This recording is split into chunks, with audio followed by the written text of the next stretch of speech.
Perkenalkan, nama saya Mariana, saya mahasiswa Profesi Dinas Universitas Kediri. Di sini saya akan memberikan pendidikan kesehatan tentang apa itu TBC. Nah, di sini TBC itu adalah suatu penyakit infeksi yang disebabkan oleh bakteri. Nah, bakteri ini merupakan bakteri hasil yang sangat kuat sehingga memerlukan waktu lama untuk mengobatinya. Bakteri ini lebih sering menginfeksi organ paru-paru dibanding bagian lain tubuh manusia. Nah, tanda dan gejalanya, yang pertama, demam tidak terlalu tinggi yang berlangsung lama, biasanya dirasakan malam hari disertai keringat. Kadang-kadang serangan demam seperti influenza dan bersifat hilang timbul. Terus yang kedua, penurunan nafsu makan dan berat badan. Yang ketiga, batuk-batuk selama lebih dari 3 minggu, dapat disertai dengan darah. Terus yang keempat, perasaan tidak enak atau malaise. Yang kelima, lemah. Untuk memberikan kepastian, maka orang tersebut harus diperiksa lebih lanjut. Jadi tidak selalu bahwa orang batuk-batuk lama pasti menderita TBC. Harus diperiksa dengan pemeriksaan laboratorium dan foto ronsen dada. Jika tanda dan gejala tersebut sudah terlihat, maka untuk memberikan kepastian orang yang sudah terdapat tanda dan gejala harus diperiksa lebih lanjut. Jadi tidak selalu bahwa orang batuk-batuk lama pasti menderita TBC. Apakah TBC itu dapat disembuhkan? Agar dapat disembuhkan, penderita TBC minum obat teratur sesuai petunjuk. Terus yang kedua, menghabiskan obat sesuai waktu yang ditentukan, yaitu 6-12 bulan.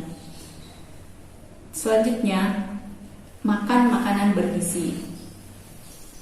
Dan untuk mengetahui seseorang sakit TBC, periksakan dahak ke laboratorium atau di rumah sakit terdekat.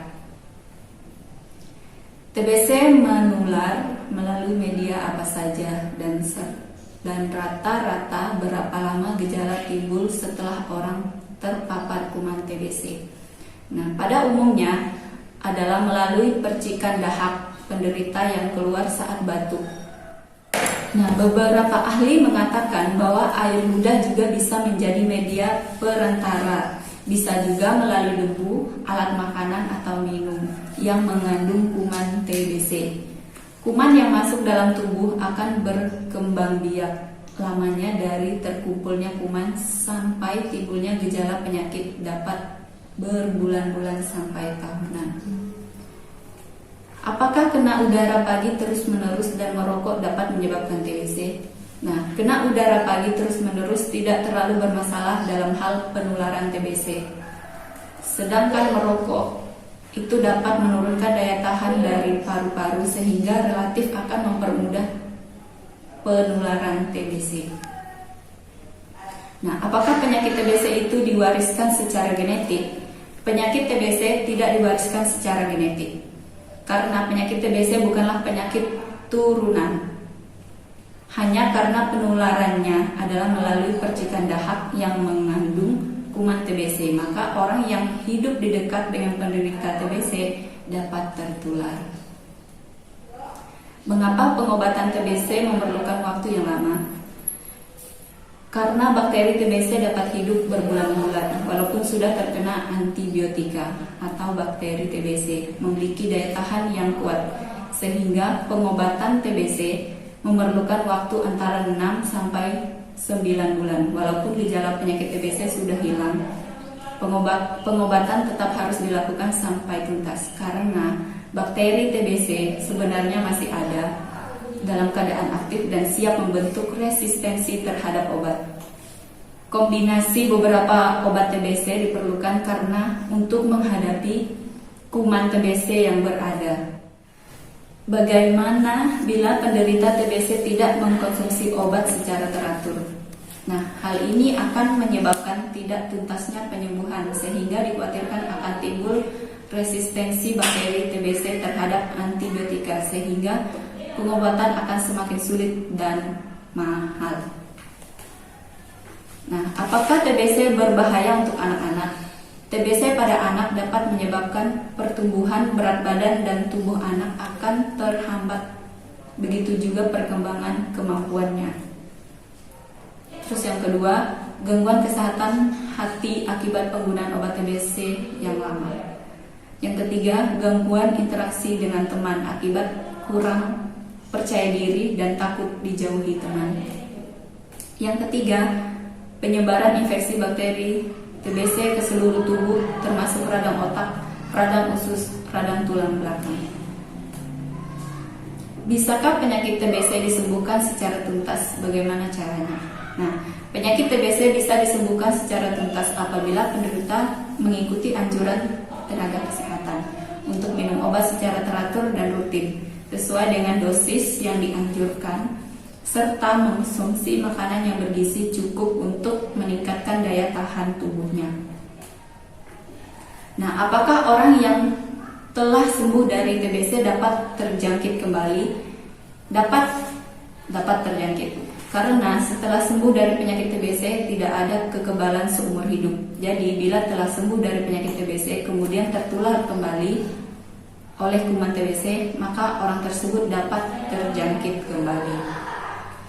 Nah, apakah flek kecil di paru-paru pada anak balita sudah dapat dikatakan TBC? Flek kecil di paru-paru balita pada umumnya memang disebabkan oleh TBC. Oleh karena itu perlu diteliti apakah ada gejala-gejala klinis penyakit TBC atau tidak. Bila tidak ada, berarti pernah tertular penyakit TBC.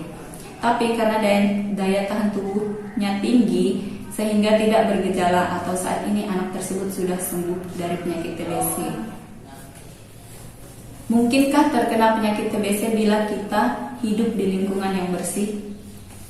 Kemungkinan kita tertular akan tetap ada karena kita hidup tidak hanya di lingkungan sekitar rumah kita saja. Bisa saja suatu saat kita berada di sekolahan, bioskop, kantor, bus yang belum tentu terbebas dari kuman TBC. Hidup di lingkungan yang bersih memang akan memperkecil risiko terjangkit TBC.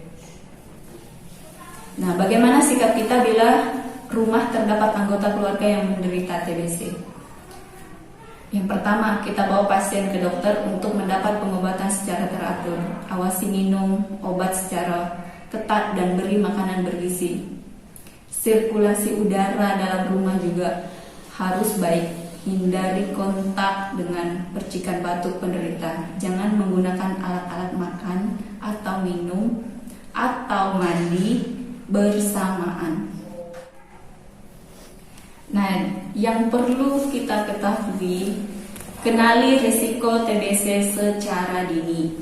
Riwayat kontak langsung dengan penderita TBC positif, tes, riwayat demam lebih dari 2 minggu, riwayat batuk lama lebih dari 2 minggu, tidak ada kenaikan berat badan atau kurus, bengkak pada kaki dan sendi, bercak putih pada foto ronsen. Itu kita harus kenali secara dini. Nah, demikian pendidikan kesehatan yang dapat saya berikan hari ini biar bermanfaat dan keluarga yang membutuhkan dapat termotivasi untuk datang ke pelayanan kesehatan. Terima kasih.